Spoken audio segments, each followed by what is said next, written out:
মানি চলিছিল। ঠিক তেনেদৰে যদিও আমি আজি তেখেতক বিদায় দিবলৈ তথাপিও তেখেত আমাৰ মাজত সদায় অনুকৰণীয় হৈ থাকিব। তেখেতৰ যিবিলাক আদৰ্শ আমি সকলোৱে গ্ৰহণ কৰিব লাগিব। তেনেদৰে যাতে কৰ্মজীৱনবিলাক সকলোৰে সফল হয়, সুখৰ হয়। আৰু এইখিনিতে মই নিজৰ ব্যক্তিগত কথা এটা ক'ব খোজোঁ। যেতিয়া আমি 2019 চনত যেতিয়া চাকৰিত যোগদান কৰিছিলোঁ, প্ৰথমে আহি বৰ্মন ছাৰৰ তাত জইনিং ৰিপৰ্ট দিছিলোঁ।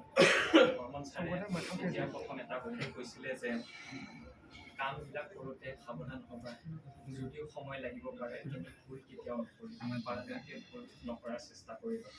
সেই নীতিটো সৰগত কৰিয়েই ইমান দিনে 5 বছৰে তেখেতৰ সৈতে যি কৰ্মজীৱন অতিবাহিত কৰিলোঁ, এইটো অনাগত জীৱনৰ কাৰণেও এক মধুৰ সময় হৈ ৰ'ব।